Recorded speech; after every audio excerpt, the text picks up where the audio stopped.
నూతన ఉపాధ్యాయులు శీల సంపన్నులైన విద్యార్థులను తీర్చిదిద్ది దేశానికి ఉత్తమ పౌరులను అందించాలని ఎమ్మెల్యే మండలి బుద్ధప్రసాద్ పిలుపునిచ్చారు. ఆవణిగడ్డ గాంధీ క్షేత్రంలో ఆదివారం నియోజకవర్గ మెగా డిఎస్సి 2025 ఉపాధ్యాయులు 275 మందికి ఎమ్మెల్యే ఆధ్వర్యంలో ఘనంగా సన్మానించారు.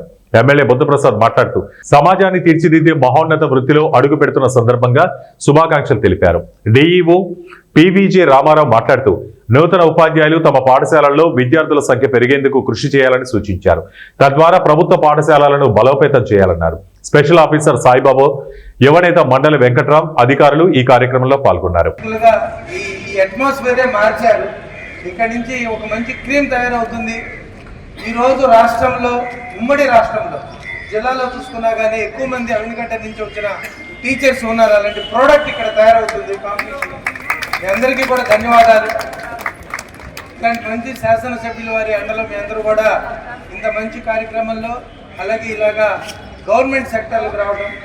సో ఈ రోజు this is the right platform. నేను ఒకే ఒక మాట చెప్తున్నాను సార్. మరి సార్ మొట్టమొదటి మేనిఫెస్టోలో ఉన్నది, మొట్టమొదటి నేను రాగానే డిఎస్సి వేస్తాను, మెగా డిఎస్సి వేస్తాను.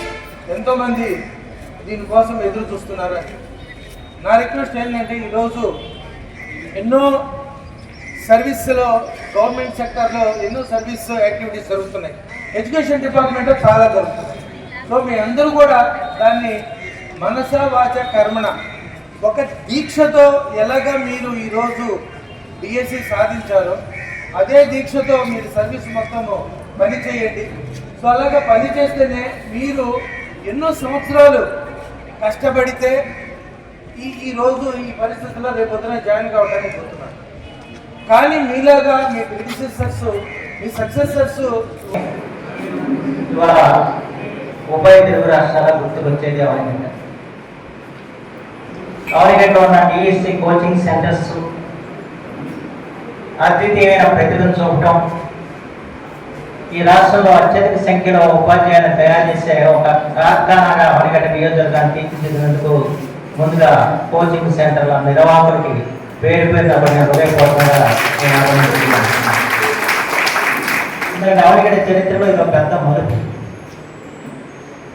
అంతేకాదు విద్యారంగ చరిత్రలో కూడా అవనిగడ్డకి ఒక స్థానం కలిగిందంటే మన కోచింగ్ సెంటర్ అవ్వని చెప్పి ఖచ్చితంగా చెప్పవచ్చు.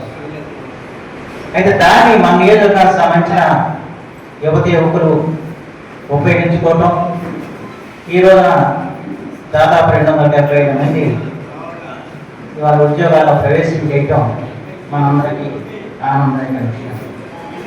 ఎందుకంటే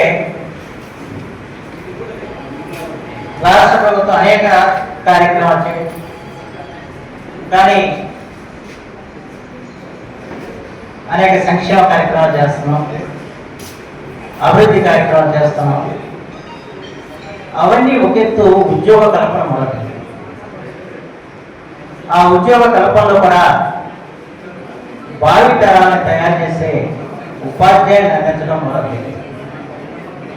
దాంట్లో మన నియోజకవర్గం ఈ రోజున